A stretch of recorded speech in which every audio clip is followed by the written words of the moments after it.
स्वागत है दोस्तों आपका हमारे चैनल के अंदर।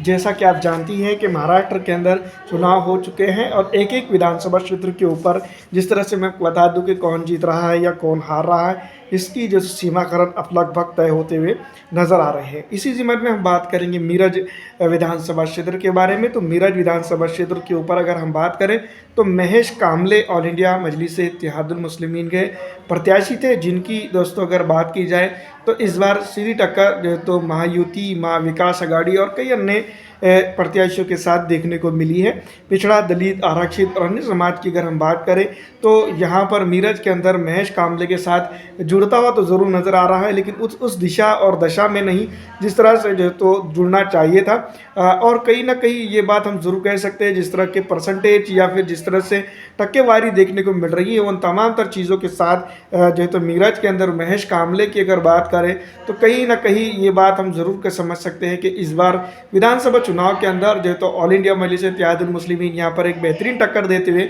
नज़र आ रही हैं। अगर इसी तरह से हालात रहते हैं, इसी तरह से ऑल इंडिया मजलिस-ए-इत्तेहादुल मुस्लिमीन यहाँ पर मेहनत करती है तो एक वक्त ज़रूर आएगा जब यहाँ पर वो जीत दर्ज कर सकती है। दूसरी तरफ अगर हम बात करें तो इस विधानसभा क्षेत्र के ऊपर कई एक चीज़ों को लेकर जो तो बातें की जा रही थी कि एमआईएम यहाँ पर अपनी ज़मानत तक नहीं बचा पाएंगी या बहुत सारी ऐसी चीज़ें, लेकिन ऐसा कुछ होता हुआ नज़र नहीं आ रहा है। यहाँ पर जो तो दूसरे नंबर या फिर जो तो ये सीट निकल भी सकती है। जिस तरह से दोस्तों मैं आपको बता दूं कि मीरज की अगर हम बात करें,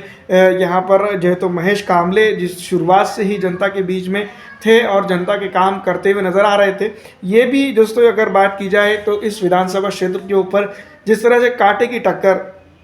जिसको हम कह सकते हैं, आमने सामने का मुकाबला जिसको हम कह सकते हैं, वो काफ़ी अच्छा था। और इस बार दोस्तों मैं बता दूं कि कोई बात नहीं, अगर हार भी होती है तो महेश कामले ने एक स्टेटस, एक इज्जत, एक और जो है तो मैं बता दूं कि वो तमाम सर चीज़ें बनाने में कामयाब हुए जो यहाँ पर की जनता के लिए चाहिए था। फिलहाल इस वीडियो में इतना ही दोस्तों।